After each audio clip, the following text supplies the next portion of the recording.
Santo Espíritu nos guíe, en el nombre de Jesús. Amén. Mateo dedicó la mayor parte de su evangelio para contar la historia de Jesús en Galilea. Pero en la última parte de su evangelio, Mateo nos cuenta el ministerio de Jesús en Judea. Y allí nos cuenta cómo fue el juicio, la crucifixión, la resurrección y la gran comisión. Ahí nos cuenta la visita de los discípulos en Galilea, la comisión evangélica, todo eso, los últimos capítulos de su evangelio. Y era primavera del año 30 después de Cristo, cuando comienza allí la trascendental semana de la pasión, como nosotros conocemos. Una semana la más importante de la humanidad y la más importante de la eternidad. En sí es del año 31. Mateo capítulo 21, versículo 1, dice lo siguiente. Cuando se acercaron a Jerusalén, vinieron a Betfagé, al monte de los olivos, y Jesús envió a 2 de sus discípulos. ¿Qué día es este? Primer día de la semana, domingo. Llegaron a Betfagé, Jesús con sus 12 apóstoles. Y obviamente que con él había una cantidad desconocida de incondicionales discípulos que seguían siempre a Jesús. Además, acompañaban a Jesús y a los discípulos mujeres que las atendían de manera voluntaria para poder atender a Jesús y a los discípulos. Y además para poder allí atender a la multitud que siempre curiosa seguía a Jesús. Habían admiradores como creyentes, también enemigos entre la multitud. Muchos de ellos estaban cansados, otros ansiosos, y esperaban que Jesús públicamente se proclamara como rey. Los discípulos también acompañaban ese sentimiento de la multitud. Claro, con una vaga impresión de que pudiera ocurrir algo diferente ya que nuevamente están en Jerusalén. Bueno, aquí la Biblia nos cuenta de que estaban en la casa de higos, así se llama Betfagé. Y allí Betfagé es un caserío insignificante, allí de la ladera del monte de los olivos que está cerca de Betania. ¿Por qué Jesús eligió este lugar para el comienzo de su entrada triunfal en Jerusalén? Probablemente lo hizo por su nombre, porque tal vez al día siguiente él iba a maldecir una higuera que tenía solamente apariencia de higos, pero sin ningún fruto. Un extraño símbolo de una nación que se parecía mucho, llena de hojas, pero sin fruto, llena de apariencia, pero sin esencia. De eso se trata esta ciudad, donde Jesús comienza antes de poder entrar allí de manera triunfal a Jerusalén. Hoy hay tanta gente, obviamente, que valoriza más la apariencia que la esencia, pero Dios ve más allá de la apariencia, la esencia. ¿Cuál es el fruto? Y a partir del versículo 2 al versículo 5, dice así, que Jesús les da una orden a sus discípulos. Vayan a la aldea que está al frente de vosotros, hallaréis una asna atada y un pollino con ella, desatadla y traédmelos. Y si alguien os dijere algo, decid, el Señor lo necesita, y luego los devolverá. Todo esto aconteció, dice, para que se cumpliese lo dicho por el profeta. ¿Qué cosa había dicho el profeta? Decid a la hija de Sión, he aquí tu rey viene a ti, manso y sentado sobre una asna, sobre un pollino, hijo de animal de carga. Y los discípulos, pues, fueron e hicieron como Jesús lo mandó. Vayan a la aldea de enfrente, dice Jesús a 2 de sus discípulos. Ahí ustedes van a encontrar una burra atada junto con su burrito. Desátenla y tráiganme a los 2. Y si alguien les pregunte alguna cosa, ustedes simplemente le van a decir, el Señor lo necesita. Luego lo vamos a devolver. ¿Quiénes eran estos 2 discípulos? Ninguno de los 4 evangelios da los nombres. Sin embargo, esos 2 discípulos tenían una misión noble. Ir allá, asumiendo todos los riesgos, a que el dueño les dijera algo, y si les dice algo, ellos ya saben la respuesta, pero ellos tenían que obedecer. ¿Y qué profeta había ya dicho con 500 años de anticipación esto? Profeta Zacarías. Cuando vamos a Zacarías capítulo 9, versículo 9, allí dice, alégrate mucho, oh hija de Sión. da voces de júbilo, hija de Jerusalén, porque he aquí tu rey vendrá, sentado sobre un pollino, justo, salvador y humilde, cabalgando sobre un asno, sobre un pollino, hijo de un asno. 500 años antes ya había una profecía sobre esto. Ahora, los dos discípulos hicieron su trabajo exactamente como Jesús les dijo. ¿Qué cosa hicieron? Trajeron al burrito, pusieron sus mantos sobre él para que Jesús pueda montar, mientras que toda la multitud observaba. Y el corazón de la multitud estaba latiendo fuerte, porque todos conocían la antigua costumbre de los reyes israelitas cuando entraban a Jerusalén. Ellos siempre llegaban cabalgando sobre un burrito, porque era símbolo de paz, de tranquilidad. Jesús se sentó sobre el pollino y la multitud, sin poder contenerse más, sin poder controlarse más, comenzó allí con la algarabía y la alegría y el triunfo. Porque ellos pensaban, el rey prometido, el hijo de David, ahora marcha para la ciudad de Jerusalén. ¿Qué otra señal necesitaban? Ya lo tenían todo, ya acompañaban a Jesús. Y ellos comenzaban allí a gritar, Hosana, Hosana al hijo de David, bendito el que viene en el nombre del Señor. Hosana en las alturas, dice el versículo 9. Wow, imagínate ese cuadro tan maravilloso. Jesús cabalgando en la forma de los antiguos reyes. Y claro, su porte era digno, seguro, tenía un porte real. Su rostro reflejaba la luz de triunfador, de aquel que sabe de dónde viene y sabe a dónde va, de aquel que nada teme y lo puede todo. Él era el rey, solo que la gente quería que pueda reinar en un territorio como el territorio de Israel. Y ahora la multitud estaba convencida de que la hora de su liberación había llegado. Y ellos pensaban, ahora seremos libres del imperio romano. Así que lo proclamaremos como rey. Había tanta alegría y tanta esperanza en ellos. Ahora decían, ay de aquellos ejércitos romanos, porque serán expulsados. Israel será una nación independiente y todos nosotros seremos libres. Y es por eso que ellos hacen este homenaje. Y claro que todo se daba. La naturaleza estaba vestida de primavera. El sol daba una luz y no había excesivo calor. Parecía todo concordar con la alegría de la gente. Y era un gozo infinito. Ahora, gente y más gente y más gente se sumaban a la multitud que cada vez estaba más entusiasmada, hasta que llegaron a las puertas de Jerusalén. Toda la ciudad estaba llena de peregrinos que habían venido a celebrar la Pascua, como ocurría tras año. Y todos al ver esto corrían tras Jesús. Y había una alegría, la alegría de un pueblo sufriente y oprimido. La alegría, así como en los tiempos de David. Y los sacerdotes, ellos estaban preocupados. Ellos querían detener la marcha triunfal, pero no pudieron. La multitud era tremenda.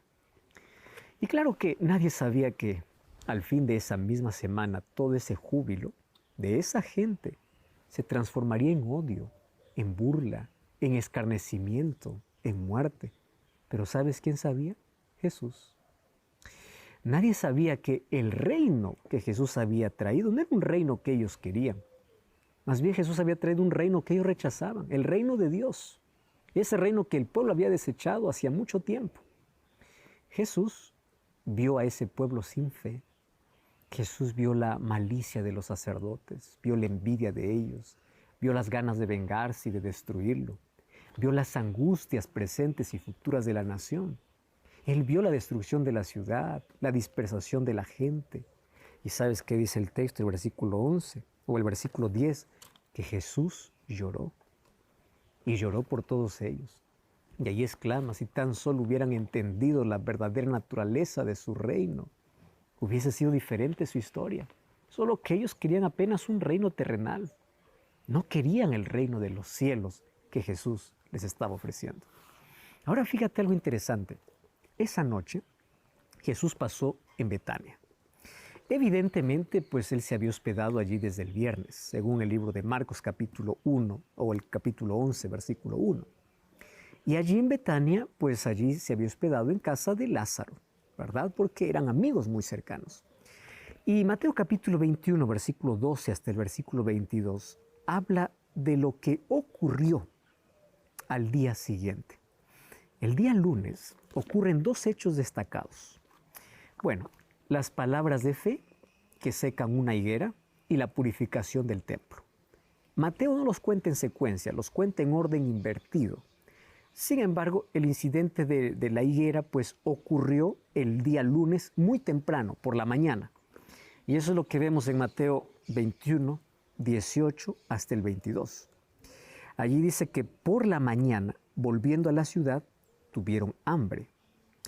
Y viendo una higuera cerca del camino, vino a ella y no halló nada en ella, sino hojas solamente, y dijo, nunca más nazca de ti fruto. Y luego se secó la higuera. Viendo esto, los discípulos decían maravillados, ¿cómo es que se secó enseguida la higuera? Y respondiendo Jesús les dijo, de cierto os digo que si tuviereis fe y no dudaréis, no solo haréis esto de la higuera, sino que si a este monte dijereis, quítate y échate en el mar, será hecho. Todo lo que pidiereis en oración, creyendo, lo recibiréis. Así comienza el día lunes, Jesús entrando a Jerusalén y llorando por lo que sabía que iba a acontecer. O el día domingo sucedió eso, y el día lunes, después de haber pasado toda la noche del domingo en Betania, Jesús sale de la casa de Lázaro y va con sus discípulos para Jerusalén. Ahora se dirige al templo. Salieron muy temprano, no desayunaron obviamente. Y claro que mientras caminaban pues sintieron hambre. Y de pronto ahí en la distancia vieron una prometedora higuera. Y claro que todavía no era el tiempo de higos. Claro, en algunos lugares las higueras ya daban sus primeros frutos. Solo que el problema estaba que esta higuera aparentaba estar cargada de higos. Pero era pura apariencia. Solamente abundancia de hojas, sin nada de fruto. ¿Y sabes que este era el símbolo apropiado para describir la hipocresía de una nación o la hipocresía de una persona? Fíjate lo siguiente. Por más de 1000 años, Dios había sustentado al pueblo de Israel. Dios le había dado la tierra. Dios los había organizado. Las leyes que el pueblo de Israel tenía en el mundo político eran las mejores. Ahora, Dios les había dado una religión, la más coherente, la más sabia, la más verdadera, la más completa, la mejor. Ahora, aparte de eso, le había dado la mejor cultura, la mejor literatura, la mejor poesía. Dios les había dado la maravillosa arquitectónica del templo, la maravilla arquitectónica del templo.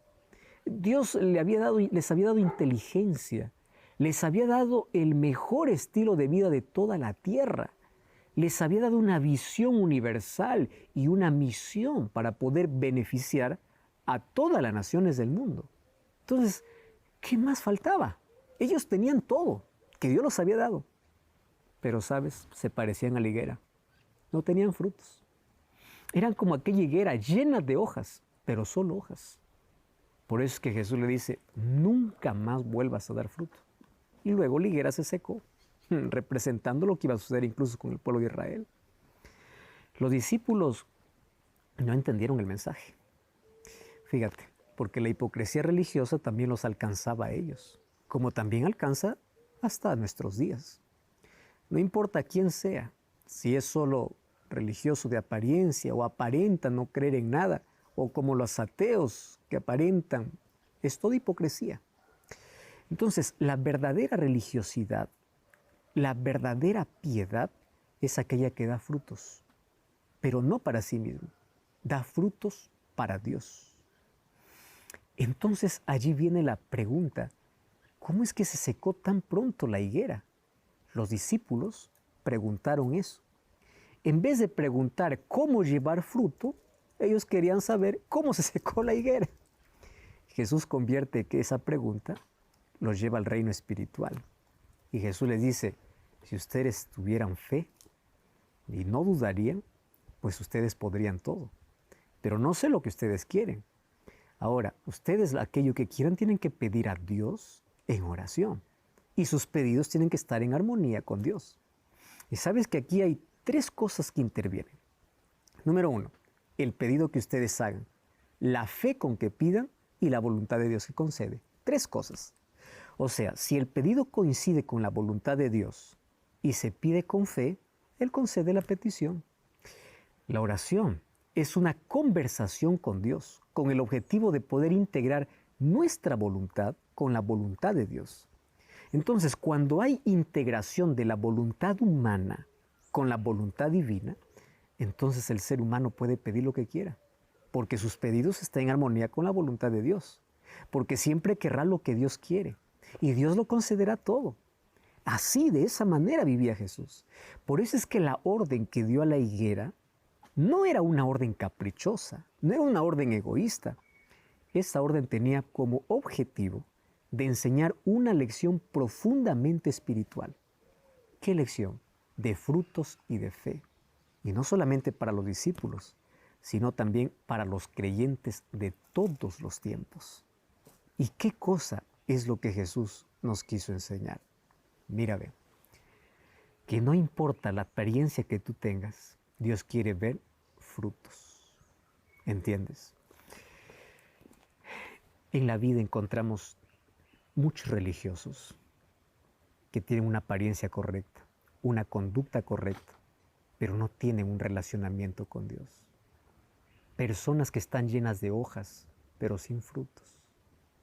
Personas que están llenas de títulos, de funciones, de cargos, pero sin frutos. A veces nos parecemos a aquella higuera, por afuera hermosos, por afuera una apariencia perfecta, pero por dentro vacío.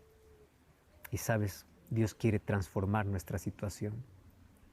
Está bien tener hojas, está bien tener buena apariencia, pero más allá de la buena apariencia hay que dar buenos frutos. Esta parábola vívida que Jesús contó y los discípulos presenciaron representaba al pueblo de Israel, que estaba lleno de todo, lleno de formalismo religioso, pero sin frutos, como también a los creyentes de todos los tiempos, que se atreven a vivir una vida llena de hojas, sin un relacionamiento con Cristo. Por eso Jesús dice en Juan capítulo 15 que separados de Él nada podemos hacer. ¿Por qué lo dice? Porque nadie puede llevar frutos sin Cristo. A partir de hoy, que podamos ser higueras con fruto y no solamente con hojas. Vamos entonces a ver qué más sucedió el día lunes, porque después de eso Jesús se dirige hacia el templo allá en Jerusalén. Acompáñame para ver esa historia.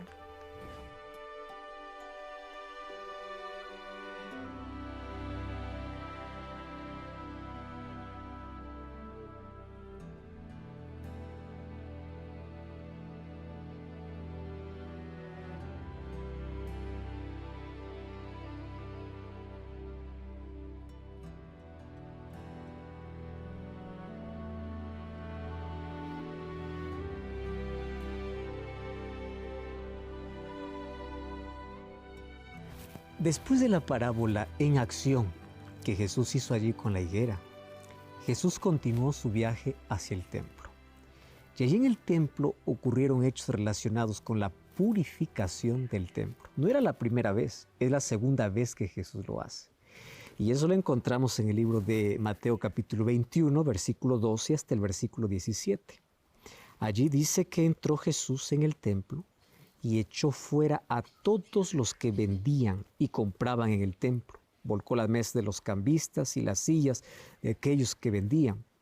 Y Jesús les dice, escrito está, mi casa será casa de oración. Pero ustedes la habéis hecho cueva de ladrones. Y vinieron a él en el templo ciegos, cojos, y los sanó. Pero los principales sacerdotes y escribas, viendo las maravillas que hacía, y allí a los que muchos estaban aclamando en el templo, diciendo, Hosana al Hijo de David, se indignaron. Entonces allí les dijeron, ¿oyes lo que estos dicen? Jesús les dice, sí. ¿Acaso ustedes nunca leyeron que de la boca de los niños y de los que maman perfeccionaste la alabanza? Dejándolos, salió fuera de la ciudad y volvió a Betania, y allí posó. Así terminó Jesús el día lunes. Primer día, Jesús entró a Jerusalén montado en un pollino, y el día lunes Jesús Primero maldijo la higuera para poder enseñar una lección espiritual y luego Jesús lo que hace es purificar el templo. ¿Sabes que el primer indicio de su reino espiritual ocurrió en el templo? El último ocurrirá en el Gólgota. Jesús no quiere un templo convertido en un centro de poder económico y político de la nación. Jesús quiere que el templo sea una casa de oración. Por eso es que entró en él y echó a todos los que vendían y compraban. ¿Qué cosa hizo Jesús? Dice que volcó las mesas de todos los cambistas, tumbó las sillas de todos los vendedores de palomas. Y así él pudo expulsar a todos los comerciantes. Claro, Jesús no soportaba que el templo se hubiese transformado en un centro comercial. Tú sabes que cuando la religión se vuelve un negocio, ya no queda nada. Y su vacío se transfiere a la gente. Y la gente comienza a vivir una religión formal. Y eso es lo que estaba pasando allí en ese tiempo. Y solo lo formal religioso no tiene contenido. Ya no hay más adoradores que se acercan para Dios. Inclusive ahora se alejan de Dios. Y ya el profeta Isaías en el capítulo 1, versículo 11 y versículo 12, ya había dicho Dios a través del profeta, ¿de qué sirve la multitud de sus sacrificios? Jesús dice, yo estoy hastiado de sus holocaustos, de carneros, de sus animales que ustedes ofrecen. Yo ya no quiero más ni la sangre de los bueyes, ni de las ovejas, ni de los machos cabríos. Yo no quiero más de vuestros reposos o de vuestros sábados. ¿Pero por qué? Porque se había vuelto solo formal. Ya no había amor. Ya no había nada. Y allí el profeta termina diciendo, ustedes cuando vienen a presentarse solamente vienen para hollar mis atrios. Ya no vienen a buscarme. En 1 Samuel capítulo 15, versículo 22, cuando Samuel habla con Saúl, le dice, ¿se complace Jehová de los holocaustos, de las víctimas? ¿O se complace Jehová de que obedezca su palabra? Y allí Samuel dice algo interesante. Obedecer es mejor que los sacrificios y el prestar atención es mucho mejor que la grosura de los carneros. Por eso es que Jesús al ver esa situación se indignó. Cuando él entró dijo, mi casa, casa de oración será llamada. Pero ahí dice, ustedes la habéis convertido en una cueva de ladrones. ¿Sabes que los comerciantes que trabajaban en el templo aparentemente prestaban un servicio necesario para la adoración? ¿Por qué razón? Porque para ciertas fiestas en Jerusalén llegaban peregrinos de todas partes del Imperio Romano, aquellos que habían salido, aquellos que habían sido dispersados. Y ellos venían para ofrecer sacrificios, como también para pagar el impuesto anual del templo, que era medio shekel por persona cada vez que cumplía, o desde que cumplía los 20 años en adelante. Ahora, en el templo no se aceptaban las monedas romanas, tampoco las monedas griegas, solamente se aceptaba la moneda del templo. Por eso se tenía que cambiar. Pero allí en ese cambio pues había extorsión, había abuso, y allí se generaban discusiones por la estafa que ellos estaban haciendo. Y esas discusiones destruían el espíritu de adoración, la actitud con la cual los adoradores iban para adorar. Entonces, Jesús mira toda esa situación y dice, esto es una cueva de ladrones. Cada uno está aprovechándose del otro. Cuando esto vieron los sacerdotes, ellos huyeron. Ellos ya recordaban la vergüenza que sufrieron hace unos 3 años atrás. Porque Jesús cuando comenzó su ministerio público, también purificó el templo. Y eso lo encontramos en el libro de Juan capítulo 2, versículo 13 en adelante. Y ellos desde esa vez pensaron, nunca más nos dejaremos vencer por el temor ante este hombre. Nunca más le obedeceremos. Pero ahora el terror era mayor. ¿Por qué? Porque Jesús tenía un poder irresistible. Nada podían ante él. Y vieron cómo la gente llegaba al templo y cada vez más y más y más gente. Y ellos no podían hacer nada, absolutamente nada. ¿Y qué hizo Jesús después de purificar el templo? Dice aquí el texto que Jesús sanó a los enfermos, los ciegos veían, los cojos saltaban, los mudos hablaban, los niños cantaban y gritaban. ¿Y qué cosa decían ellos? Hosana al Hijo de David. Los sacerdotes estaban muy incómodos. Sacerdotes y escribas allí con tanta rabia y ansiedad, Pues ellos, indignados, dijeron a Jesús mismo, ¿no oyes lo que están diciendo? Y Jesús le dice, claro que sí, yo los estoy escuchando. Y ahí Jesús saca un texto bíblico que ellos conocían. Nunca ustedes sabéis, nunca ustedes oyeron lo que dijo David o lo que escribió en los Salmos, que de la boca de los niños y de los que aún maman fundaste la fortaleza a causa de tus enemigos, para poder hacer callar al enemigo y al vengativo. Y eso lo encontramos en Salmos capítulo 8, versículo 2. Ahora fíjate, todo esto en los labios de Jesús era demasiado claro. Y claro, sus oponentes guardaron silencio. No podían hacer nada. Y la noche estaba llegando para ellos y también para la ciudad. Y dice que Jesús, después de hacer eso, fue para pasar la noche en Betania. Y así terminó el día lunes, que había comenzado con una parábola en acción al secarse la higuera y luego concluye con la purificación del templo.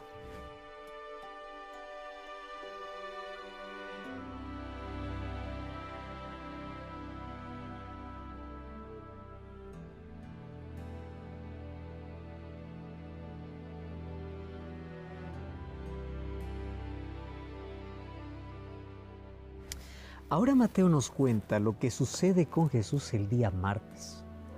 Y sabes que el día martes fue un día muy ocupado. Todo el día Jesús lo pasó en el templo. Mateo por lo menos no registra milagros en ese día. Ese día fue el día de preguntas y respuestas y enseñanzas. Ya sabemos que desde el día domingo Jesús había tomado el control del templo y ahora usa el templo como la sede de su reino espiritual. Es ahora pues su trono desde donde conduce todos los acontecimientos hacia la cruz. Y la cruz no le va a sorprender a él. Él va hacia ella. Todas las autoridades del templo ahora están allí, pero claro que no pueden hacer nada contra él. Lo único que pueden hacer es escucharlo. Y lo escuchan obviamente con profunda preocupación, a veces consternados y hasta sorprendidos por las cosas que Jesús está enseñando. Ahora Mateo narra un asunto muy interesante allí. Dice que Jesús, mientras enseñaba, se acercaron a él los ancianos del pueblo y los principales sacerdotes. El texto original, que es el griego, no dice los sacerdotes principales. Dice que se acercó el sumo sacerdote y sus similares. O sea, en esta vez, el sumo sacerdote no envió representantes. Él fue personalmente para interrogar a Jesús y quizás para poder intimidarlo para que se retirara del templo. Y claro que él no fue solo. Él llevó a una comitiva de los hombres más importantes de toda la nación. ¿Quiénes estaban allí? Los ancianos, miembros del Sanedrín, estaban sacerdotes y escribas, estaban los eruditos de la ley. Todos ellos estaban acompañando al sumo sacerdote. Entonces ahí el texto dice que cuando vino al templo, los principales sacerdotes y los ancianos, allí se acercaron a él mientras enseñaba y allí le hacen la pregunta. En el versículo 23 del capítulo 21, ¿con qué autoridad haces estas cosas? ¿Quién te dio esta autoridad? Sabes que sus preguntas eran pertinentes. Al preguntarle ¿con qué autoridad haces estas cosas o quién te dio esta autoridad? Lo que están diciendo ellos es lo siguiente: la autoridad aquí en el templo soy yo. La autoridad en esta nación son estos hombres que están aquí conmigo. Y yo tengo la autoridad de sumo sacerdote. Ahora la pregunta es, ¿quién te dio a ti autoridad? Están desafiando directamente a Jesús. Le están diciendo, ¿quién te autorizó a hacer lo que estás haciendo? El sumo sacerdote no sabe, pero él se está enfrentando ante la autoridad divina. Ante esa autoridad, él está desafiando y él quiere colocarse incluso por encima de ella. ¡Qué tremendo atrevimiento de este sumo sacerdote! Mientras tanto, pues el pueblo ahí escuchaba con profundo respeto. Primero, nunca habían visto a Jesús y al sumo sacerdote así, frente a frente. Por el curso de la conversación y allí del tono de las preguntas, la gente imaginó que ese sería el momento en que Jesús demostraría su autoridad. en que Jesús les diría, aquí yo soy superior, superior a todos ustedes, escribas y fariseos. Pero la imagen del sumo sacerdote obviamente les infundía terror para toda la gente. Bueno, porque el sumo sacerdote ahí estaba vestido pues con las ropas más ricas y más caras. Él allí estaba cargado de un prestigio que la tradición y la revelación habían colocado sobre ella. Él allí relucía la tiara en su cabeza. Ahí estaba con su porte majestuoso que parecía un verdadero príncipe del templo. Pero ahí estaba él orgulloso y seguro de su autoridad. Y él no dejaba duda de lo que pretendía hacer. Por eso es que él enfrenta a Jesús de manera clara y de manera directa. Jesús, en contraste, no tiene nada de eso. Jesús está allí con sus ropas de un hombre común, que mostraba las manchas de su viaje. Su rostro allí expresaba una apariencia infinita. Y claro que no había orgullo en el porte de Jesús, aunque sí, él tenía una dignidad tan divina y tan benevolente, una dignidad tan grande, que uno comienza a contrastar con la arrogancia del sumo sacerdote y uno dice, qué abismal diferencia, porque ahí el sacerdote está totalmente airado y Jesús está totalmente sereno. Y cuando el sumo sacerdote preguntó, ¿con qué autoridad tú haces estas cosas? Obviamente la gente pensó que Jesús en ese momento le iba a decir cuál era su verdadera autoridad. Toda la gente estaba a la expectativa. ¿Qué cosa es lo que Jesús iba a decir? Bueno, en ese instante Jesús les hace otra pregunta para ellos. Y esa pregunta es, si ustedes me contestan lo que yo les voy a decir, yo les voy a decir con qué autoridad hago esto. ¿Y él qué cosa dijo? El bautismo de Juan, ¿de dónde era? ¿Del cielo o de los hombres? Y ellos entonces discutían entre sí. Si decimos del cielo, nos dirá por qué no lo creyeron. Si decimos de los hombres, tememos al pueblo, porque todos tienen a Juan por profeta. Y respondiendo a Jesús le dijeron, no sabemos. Y también Jesús les dijo, tampoco yo os digo, ¿con qué autoridad hago todas estas cosas? ¿Qué sabiduría? Aquí está la sabiduría divina. Una simple pregunta puede desbaratar todos sus argumentos. El bautismo de Juan, ¿de dónde era? ¿Del cielo o de los hombres? Si ustedes me responden eso, yo les digo con qué autoridad hago todas estas cosas. Entonces ahí quedaba planteada una alternativa de respuesta. ¿Cuál era la alternativa de respuesta? La autoridad de Jesús solo podía ser del cielo o de los hombres. De acuerdo a la respuesta que ellos darían sobre Juan, tenían que reconocer a Jesús. Entonces, ¿cuál de las dos era la autoridad de Juan? Ellos no podían decir que era de los hombres, porque el pueblo tenía a Juan por profeta. Y si decían esa autoridad viene del cielo, pues reconocerían de que la autoridad de Jesús también viene del cielo. Por eso es que ellos no estaban dispuestos a ceder eso. Ellos estaban allí entre la espada y la pared. Así es que entre ellos se consultaron para dar la respuesta y el pueblo estaba ansioso para ver la manifestación del poder de Jesús y también estaba esperando la respuesta del sumo sacerdote y su comitiva. Y ellos, al verse encorralados, al no poder responder, se dirigen a Jesús y le dicen, no sabemos, simplemente porque no quieren reconocer que la autoridad que Jesús tiene es la autoridad que viene del cielo. Por eso Jesús le dice, tampoco les digo yo con qué autoridad hago estas cosas.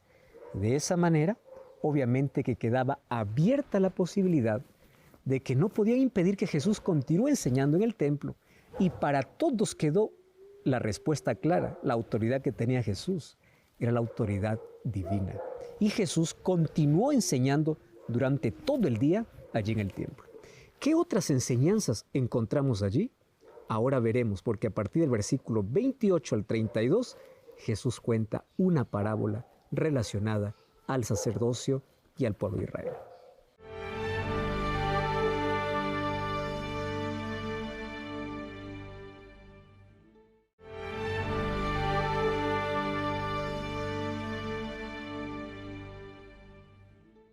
Mateo capítulo 21, versículo 28 al 32, Jesús cuenta una parábola. Y él le dice, ¿qué les parece? Jesús pregunta al sumo sacerdote y a toda su comitiva. Había un hombre que tenía 2 hijos, le dice. Al primero le dice, ve a trabajar a mi viña. Y él dijo, yo no quiero ir. Pero después se arrepintió y se fue. Así también ordenó al segundo hijo y el otro le dice, sí, yo voy, Señor. Pero finalmente no se fue. ¿Cuál de los dos hizo la voluntad del Padre? Y ellos respondieron de manera inmediata, el primero. ¿Sabes que esta vez la respuesta les pareció muy fácil? Claro, es una historia simple para dar una respuesta simple. Pero lo que ellos no sabían es lo que Jesús quería enseñarles. El primer hijo representa a los publicanos, a los pecadores, a las prostitutas. Y el segundo representaba a todos ellos. Porque los publicanos y los pecadores actuaban de manera cínica porque no servían al Dios de Israel. A veces se oponían a la religión, no les importaba la piedad ni la obediencia a Dios. Solo les interesaba sus deseos personales y sus propios intereses. Pero cuando vino Juan el Bautista predicando acerca del arrepentimiento, fueron ellos que se arrepintieron. Ellos dejaron sus pecados, incluso muchos de ellos fueron bautizados. Inclusive, claro, algunos de los fariseos y de los dirigentes también aceptaron la predicación de Juan el Bautista, porque aceptaban que esa predicación venía del cielo y también se bautizaron. Pero en su mayoría, esos líderes que estaban contradiciendo a Jesús también lo rechazaron. Ahora, ellos profesaban obedecer a Dios, como aquel hijo que decía, sí, pero finalmente no aceptaban los mensajes de Dios. No aceptaban a los profetas que Dios enviaba. Y así como ocurrió con Juan, obviamente la autoridad de Jesús estaba vinculada con la voluntad de Dios. Y fíjate una cosa, la autoridad y la voluntad tenían el mismo origen, Dios. Pero los dirigentes no lo aceptaban. Ahora Jesús les dice, yo les aseguro que los publicanos y las prostitutas van delante de ustedes hacia el reino de Dios. ¿Por qué ustedes no creyeron en Juan? Y Juan les mostraba el camino de la justicia. Y aún así, después de ver todos sus efectos, ustedes no se han arrepentido. ¿Tú sabes cuán chocante pudo haber sido esto para el sacerdote y su comitiva? Decir que una prostituta que se arrepintió va al cielo y ellos están perdidos. Porque sin arrepentimiento pues no vale la pena nada. La pseudo obediencia que practicaban sin andar en la justicia de Cristo no les servía de nada. Y a partir del versículo 33 hasta el versículo 46, Jesús cuenta otra parábola. Y esta es una parábola interesante. Allí dice, había un hombre que plantó una viña, la cercó, cavó un lagar, edificó una torre y arrendó a unos agricultores. Y luego ese hombre se fue de viaje. Cuando llegó el tiempo de la vendimia, envió a sus siervos para poder recibir la parte que le correspondía. Pero los agricultores lo maltrataron. A uno lo golpearon, a otro lo mataron y al tercero lo apedrearon. La segunda vez envió más siervos que la primera y estos agricultores hicieron lo mismo. Entonces luego envió a su hijo, pensando que respetarían la vida de su hijo. Pero estos malos agricultores se dijeron unos a otros, este es el heredero, a este vamos a matarlo y así nos quedamos nosotros con la viña. Entonces lo arrastraron fuera de la viña y lo mataron. Y volviéndose a la multitud, Jesús preguntó, cuando venga el dueño de la viña, ¿qué hará con estos agricultores? Los destruirá sin misericordia, dijeron ellos de manera apresurada. Ahora, fíjate una cosa, los sacerdotes y los gobernantes, ellos eran considerados aquí como los agricultores de la parábola que Jesús había contado. Solo que ellos inmediatamente respondieron a Jesús, por cuando dice qué cosa va a hacer el dueño cuando venga, pues ellos van a ser destruidos.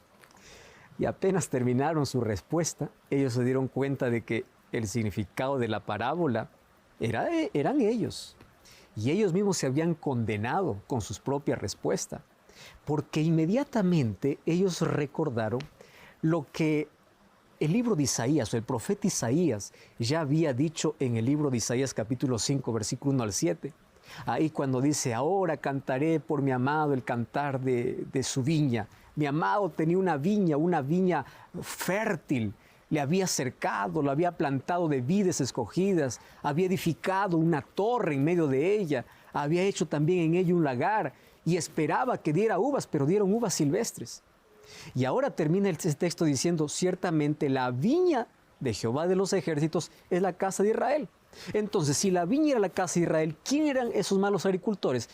Pues los líderes religiosos. Y ellos eran conscientes de que el dueño era Dios, y la viña era la nación judía, el vallado era la ley de Dios, y la torre que tenía la viña era el templo. Y como agricultores, ellos deberían trabajar para poder proteger la viña, para que la viña pudiese dar frutos, y esos frutos tenían que estar en armonía con los privilegios que Dios les había otorgado. Pero ¿qué habían hecho ellos? En lugar de servir a Dios, habían maltratado a los profetas. Ahora, en lugar de respetar la autoridad de Dios, ellos estaban queriendo quitar la vida del Hijo de Dios. ¿Por qué? Porque ellos querían la viña para sí. Y bueno, porque ellos se creían inclusive mejores y hasta desafiaban la autoridad divina. Y Jesús dice, bueno, esa viña ya no más es de ustedes, porque ahora se levantará una nueva comunidad con dirigentes nuevos. Y ya estaba en formación. Eran los líderes de la comunidad de creyentes, de aquellos cristianos que no pondrían en duda la autoridad de Jesús, aquellas que la aceptarían como la piedra angular de su estructura, aquellos que no discutirían sobre quién sería la autoridad. La autoridad no está basada en un hombre, no está basada en una organización, está basada en Cristo. Cristo sería allí la piedra angular. Y el versículo 42 dice, ¿no habéis leído ustedes las Escrituras? Cuando se dice que la piedra que desecharon los edificadores vino a ser la cabeza del ángulo.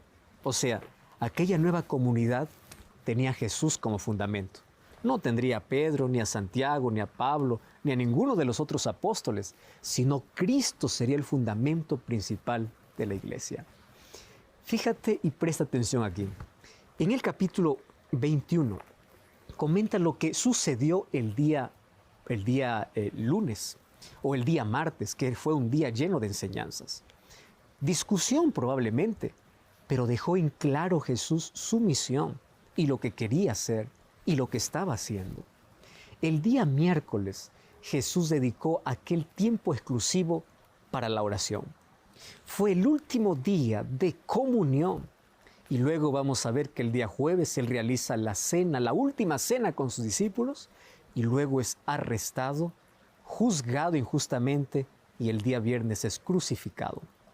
La última semana de Jesús fue una semana intensa, fue una semana de enseñanzas, fue una semana también donde llegó el momento de poder decir con claridad quién era y para qué había venido. ¿Y cuáles son las lecciones espirituales que esto trae para nuestra vida? Número 1, recuerda lo que Jesús hizo el día domingo. Al entrar a Jerusalén, aun cuando todos le decían Hosana al Hijo de David, Jesús veía el corazón de todos ellos. Y ellos sabían que esa misma gente finalmente lo iba a rechazar. Lección espiritual.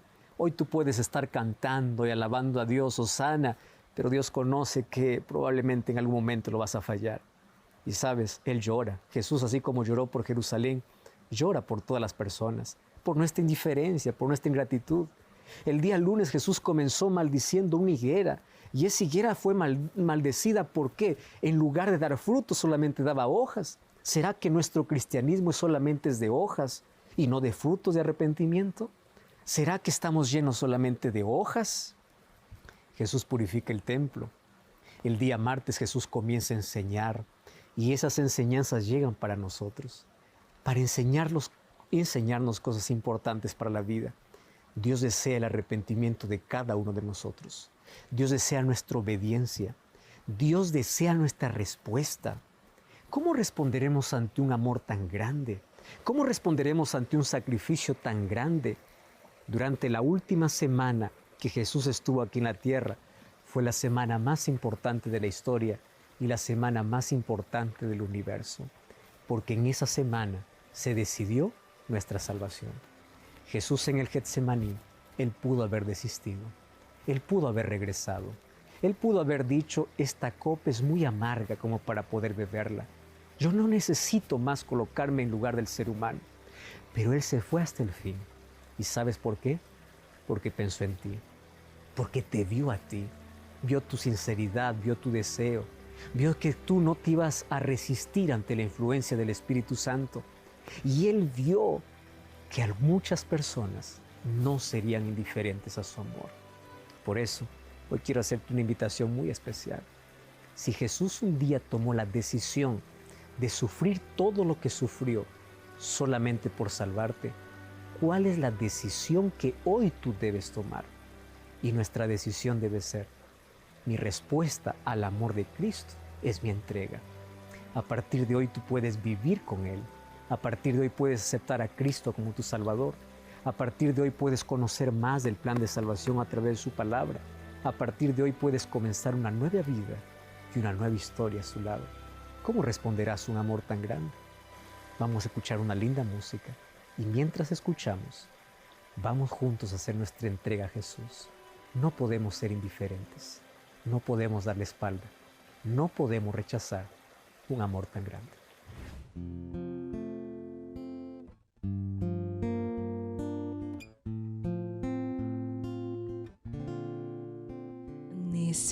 Necesito ser puro, pues alguien cree en mí.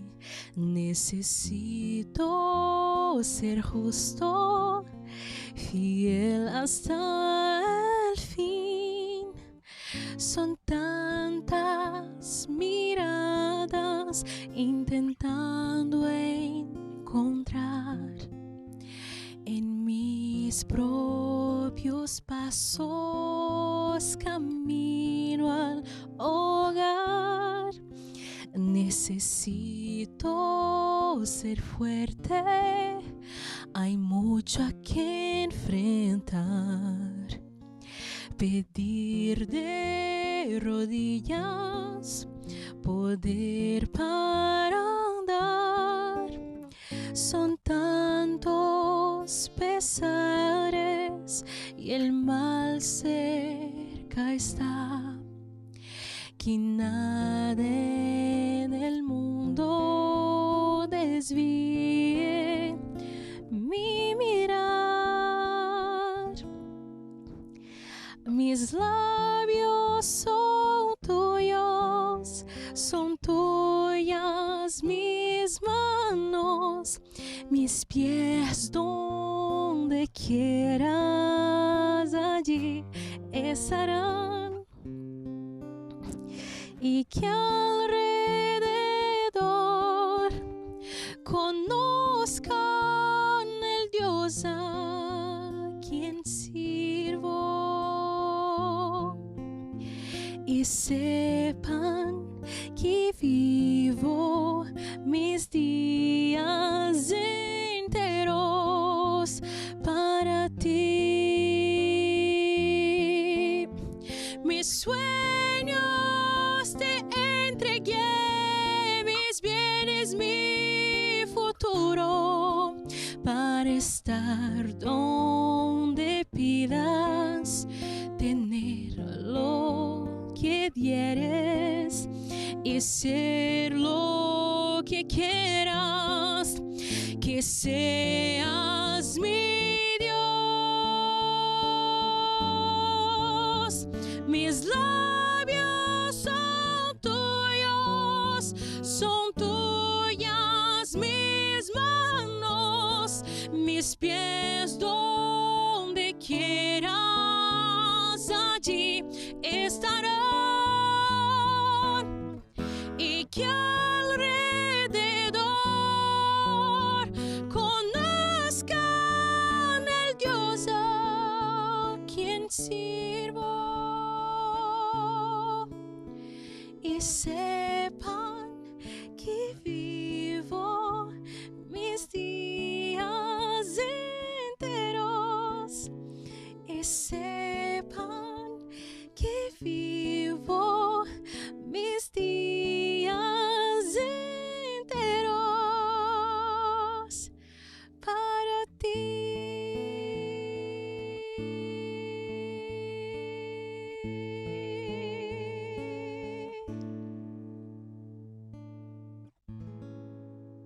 Jesús nos demostró en aquella última semana cuál es nuestro valor. Aun cuando estuvimos condenados en el pecado, aun cuando estábamos en la miseria, vino y dio todo. Nuestra respuesta ante todo lo que Jesús hizo debe ser la misma. Señor, yo estoy dispuesto a dar todo por ti, así como tú diste todo por mí. Sabes que Él nunca obliga, Él nunca presiona, Él apenas invita. Y los brazos de Jesús cada día se abren para poder recibir al más miserable pecador, aquel que vive con culpa, aquel que se siente hundido en la vida, aquel que no sabe para dónde ir. Hay esperanza para ti y la esperanza es Jesús. Acepta a Cristo como tu Salvador. No permitas que su sacrificio sea un sacrificio en vano, a menos que lo aceptes en tu vida. Podemos orar. Gracias, Señor, por tu palabra. Gracias por todo el sacrificio que hiciste en nuestro favor. Gracias por enseñarnos lecciones espirituales tan preciosas. Hoy queremos que Jesús sea el Rey de nuestra vida. Lo aceptamos como Salvador y a partir de hoy queremos practicar todas sus enseñanzas y aceptar el plan de salvación. Acepta nuestra entrega en el nombre de Jesús. Amén. Gracias por acompañarme en este programa. Nos encontramos en el próximo programa para seguir acompañando a Jesús en esos últimos días antes de ir a la cruz. Como siempre te espero aquí, con Biblia en mano, el Nuevo Tiempo.